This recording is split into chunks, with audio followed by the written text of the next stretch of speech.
Hello viewers, I'm your host Uzma Jafri with another episode of South Asia Focus. Let's begin the show with Indian Prime Minister Narendra Modi's visit to neighbouring Bangladesh, where in connection with the commemoration of three epochal events, Mujib Borsho, the birth centenary of Sheikh Mujibur Rahman, 50 years of the establishment of diplomatic ties between India and Bangladesh, and 50 years of Bangladesh's War of Liberation.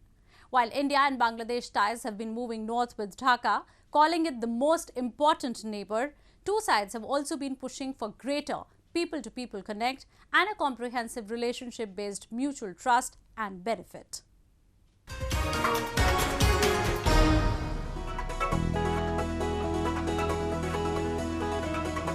On his first foreign visit since COVID outbreak, Indian Prime Minister Narendra Modi received a warm reception by his Bangladeshi counterpart Sheikh Hasina at Dhaka airport, a vivid reflection of an uptick in the Delhi-Dhaka camaraderie.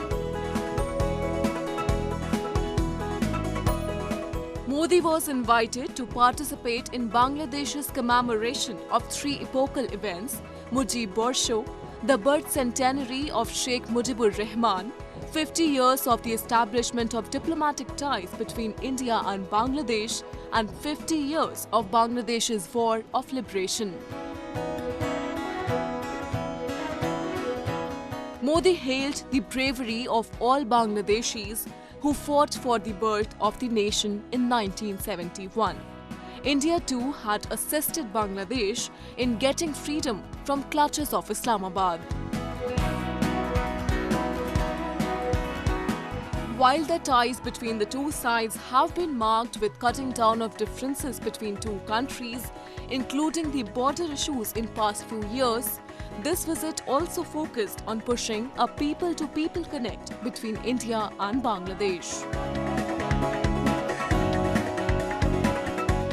Cutting across religious and ethnic lines, Prime Minister met several community members.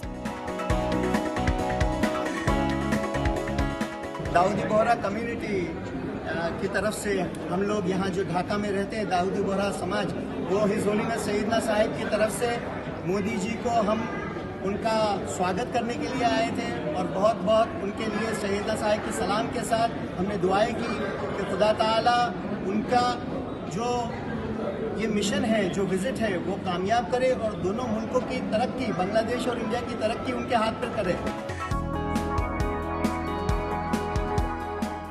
Member of Indian Parliament Shantanu Thakur said, Indian Prime Minister's visit will not just enhance the Indo-Bangladesh friendship, but will also boost the morale of several castes and tribes back at home. Bharat और बांग्लादेश के बीच में एक बहुत अच्छा संबंध, एक relation बनने जा रहे हैं फ्यूचर में, और दोनों देश का प्रधानमंत्री को एक साथ मिलना ये बहुत ही एक अच्छा बात है. खास करके ये ओराकांदी में प्रधानमंत्री जी की आना ये एक बहुत ही अहम बात रखता है, क्योंकि भारतवर्ष में जितने मतुआ समाज है, जितने नमशूद्र समाज है, राजवंशी समाज है और सारे शेड्यूल कास्ट में जितने समाज है, उन लोगों के अंदर एक अच्छा वार्ता भी जाता है. तो विश्व भर में एक बहुत ही ऊंचाई पहचान बन रहे हैं, खास करके मतुआ समाज के. इसको लेके पूरा भारतवर्ष और बांग्लादेश के मतुआ हिंदू समाज, पिछड़े वर्ग के समाज को एक मर्यादा मिल रहा है. तो हम लोगों के दृष्टिकोण से दोनों देशों का प्रधानमंत्री जी का ये जो सोच है, तो ये एक बहुत बड़ा बात है और इसको आगे बढ़ने के लिए, दोनों देश को आगे ले जाने के लिए बहुत अहम भूमिका निभा रहे हैं दो देश का प्रधानमंत्री. Bangladesh is currently India's biggest trade partner in the South Asian region. To strengthen and encourage Bangladesh's trade and commerce, India has given several concessions to Dhaka, including duty-free access to Bangladeshi products into the Indian markets. Apart from trade, Both sides have also been working at improving connectivity. Both sides are mulling to push India, Bangladesh, Myanmar, Thailand and beyond belt to improve connectivity in the region.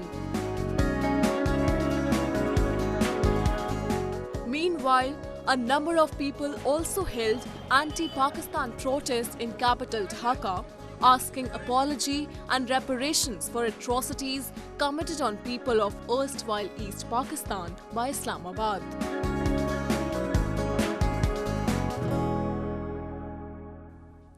While India and the United States haven't declared themselves allies as yet, a rapidly deepening engagement between the two sides speaks volumes about the camaraderie they have forged in recent years.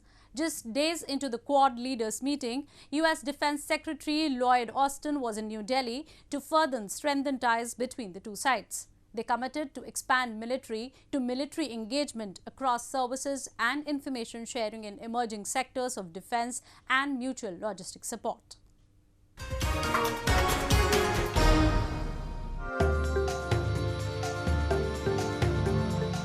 Indo-US ties that have witnessed an upswing in the past few years, especially during the previous Trump administration, continue to flourish in the Biden era. A key member of the Biden administration, Lloyd Austin, the Defense Secretary of the United States, was in India to provide an impetus to the expanding Indo-US defense cooperation. Austin reiterated the U.S. stance of free Indo-Pacific with an open regional order. He said that the cooperation between like-minded countries was imperative to securing the shared vision for the future. The visit came at the heels of leaders of the United States, India, Australia and Japan holding first summit last week, pledging to work together for a free and open Indo-Pacific and to cooperate on maritime and cybersecurity in the face of growing Chinese threats in the region.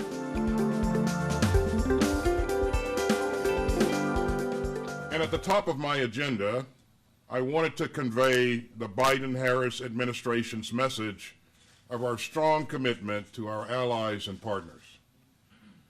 India, in particular, is an increasingly important partner among today's rapidly shifting international dynamics. And I reaffirmed our commitment to a comprehensive and forward-looking defense partnership with India as a central pillar of our approach to the region. While the US has supported Indian advancements in the defense sector in the past few years, both have endeavored to forge a stronger alliance. As the US looks for a reliable and stronger partner in the region, both sides committed to intensifying military-to-military engagement, information sharing, cooperation in emerging sectors of defense like artificial intelligence, and mutual logistics support across the Indo-Pacific. While India has shown greater willingness to purchase US defense equipment, New Delhi is also seeking American investment in India's defense production in line with strengthening its domestic defense industrial base. Indo-US alliance has been dubbed a significant alliance in making various observers. They say its positive impact will not just be limited to Indo-Pacific, but to the entire world. Our discussions today focused on our wide-ranging defense cooperation and expanding military-to-military engagement across services, information sharing, cooperation in emerging sectors of defense, and mutual logistics support. We reviewed the wide gamut of bilateral and multilateral exercises and agreed to pursue enhanced cooperation with the US Indo-Pacific Command, Central Command, and Africa Command. The India-US defense trade, which has grown significantly in a short span of time, now stands at $21 billion. The only hiccup in the ties has been New Delhi's purchase of Russian equipment, especially its S-400 anti-aircraft weapon system. Experts say that New Delhi might attract sanctions in line with CAATSA Act of the USA that prohibits countries to buy equipment from its adversaries. New Delhi, however, hopes that the US will waive it. For one, it was purchased to keep its own threats at bay, and two, the deal was inked way before Washington entered the South Asian picture. Moving on. The United Nations Human Rights Commission has received a mandate to collect evidence of crimes during the Sri Lankan civil war that ended in 2009. The resolution aimed at promoting reconciliation, accountability and human rights was adopted with the majority of 22 votes against 11 and 14 abstentions. And while the rights groups have welcomed the move, Colombo said the resolution lacked authority as the majority of the 47-member body didn't support it.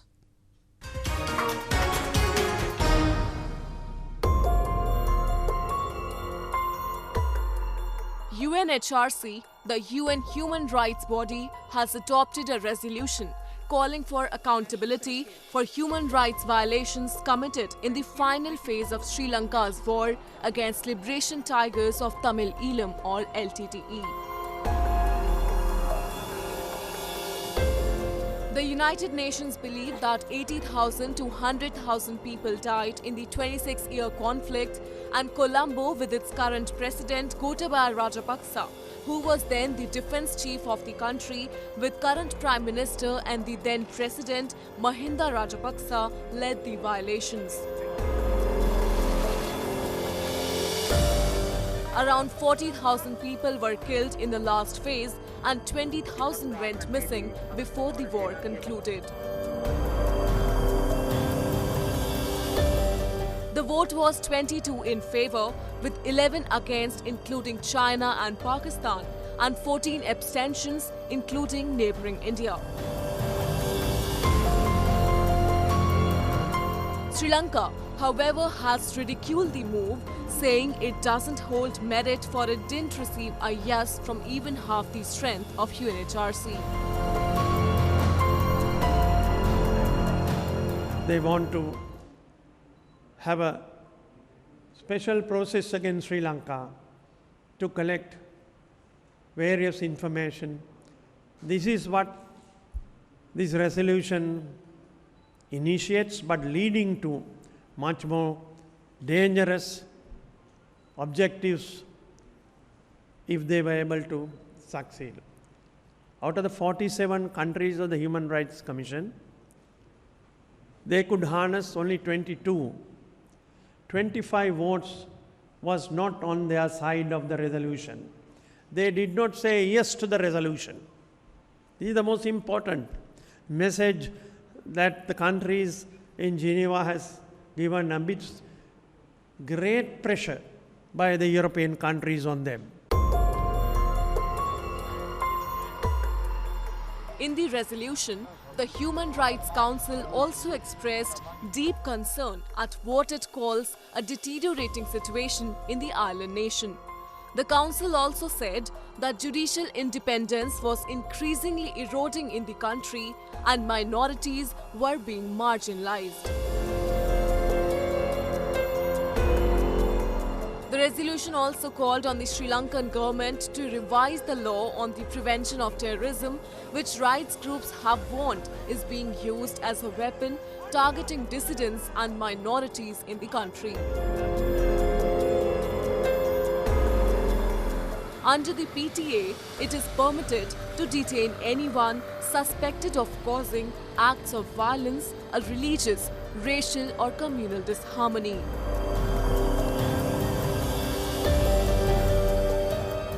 It's clear that the resolution has had no majority approval of the Council. This is the reality, whatever they want to say. And any of these resolutions, without the consent and the acceptance of the country concerned, cannot be implemented. That is the basic principle. The government of Gotabaya Rajapaksa had officially withdrawn from co-sponsoring the previous resolution undertaken by the previous government. It had called for an international investigation into alleged war crimes committed by both the government troops and the LTTE during the final phase of the near 3-decade-long civil war that ended in May 2009. Observers say that it is highly unlikely that Colombo will cooperate with the investigation that will take months to launch. However, a resolution against what many see as a charge against Rajapaksas has already rendered a major blow to the government.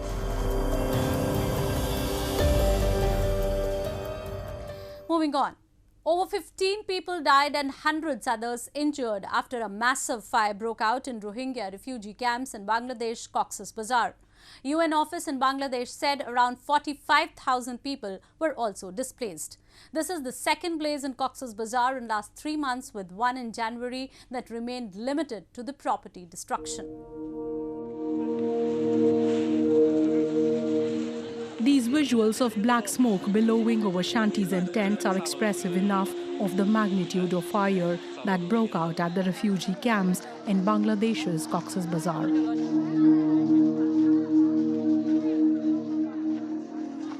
In the worst blaze to hit the refugee settlements in years, over a dozen Rohingya were killed and thousands were displaced after the fire swept through the Balukhali camps. This is the second fire after the one in January that didn't claim any lives but caused heavy destruction and induced displacement.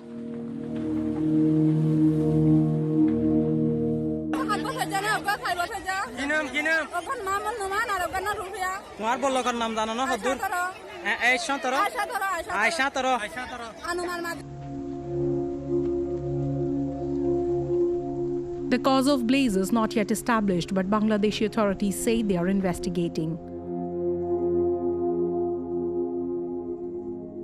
International Federation of Red Cross and Red Crescent Society's delegation in Bangladesh said more than 17,000 shelters had been destroyed in the blaze and tens of thousands of people had been displaced. The casualty figures could up as aid workers and families sift through the debris looking for further victims. The initial funding's UN Refugee Agency, UNHCR, confirmed that more than 550 people injured and about 45,000 displaced.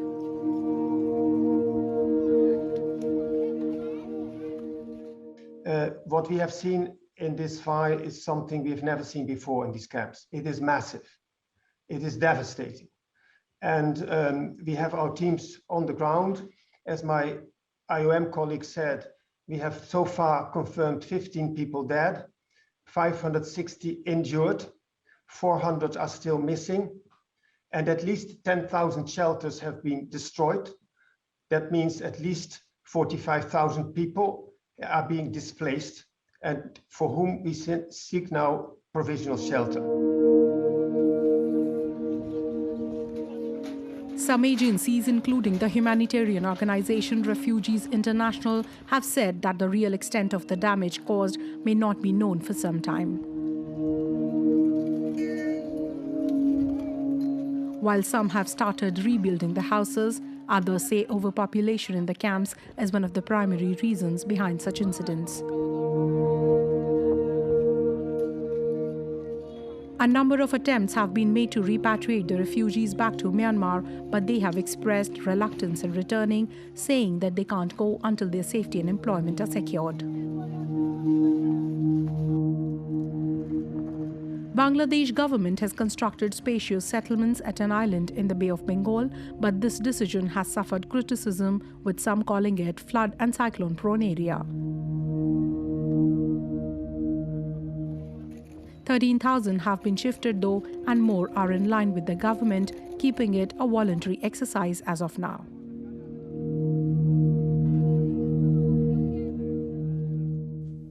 Moving on to India, where the hues of vivid colors have filled the whole atmosphere as the country is observing its much-awaited Holi festival. Though celebrated with immense enthusiasm across the country, the festival is a grand affair in few areas of northern state of Uttar Pradesh. Take a look.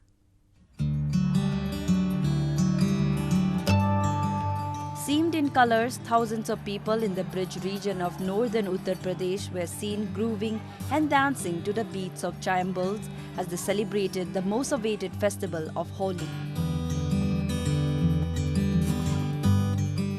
Consisting of religious towns like Mathura, Vrindavan and Barsana, the Brij region is believed to be the birthplace of Krishna, a major deity in Hinduism, and where he spent most of his childhood.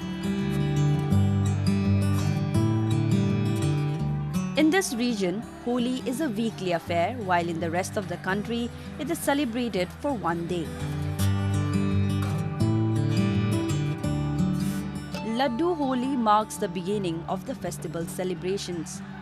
As a part of the ritual, laddus are flung at devotees from the terrace of Sri Radha Rani temple, who in turn compete with each other to catch the holy offering.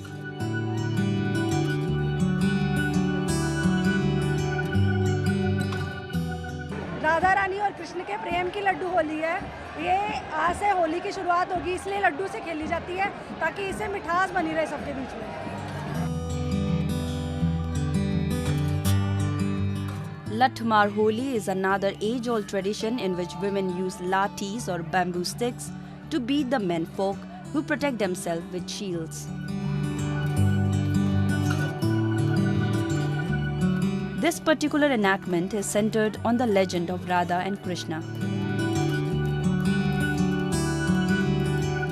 According to the Hindu scriptures, Lord Krishna from Nandgaon village paid a visit to his consort Radha's Barsana town on this day and in a playful manner teased her and her friends.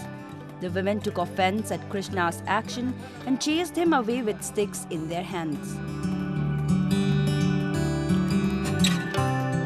Since then, men from Lord Krishna's village visit Barsana to play Latthmar Holi. मेरे को बहुत अच्छा लगता है होली खेल के। 12 साल हो चुके हैं मेरे को होली खेलते खेलते, और इस होली की हम 2-3 महीने पहले से तैयारी करते हैं। Holi at Baki Bihari temple, located in Brij region of Vrindavan, is truly a festival of life. Thousands of devotees gathered at a temple devoted to Lord Krishna and play Holi with God himself. बहुत ज़्यादा मज़ा आया अंदर, और ये मेरा first time था, मैंने ये एक्सपीरियंस करा, बहुत अच्छा था। उन्होंने बहुत रंग डाले, बस थोड़ी भीड़ थी, बाकी बहुत मज़े आए।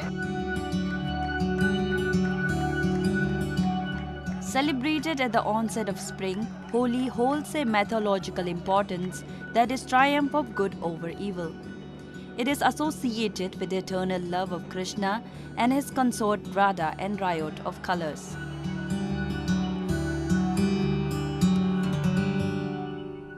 Observed on the onset of spring, Holi is also known as the festival of love, as on this day, everyone, forgetting all their resentments towards each other, come together to celebrate. With that, we come to the end of this week's episode. See you next week. Goodbye and take care.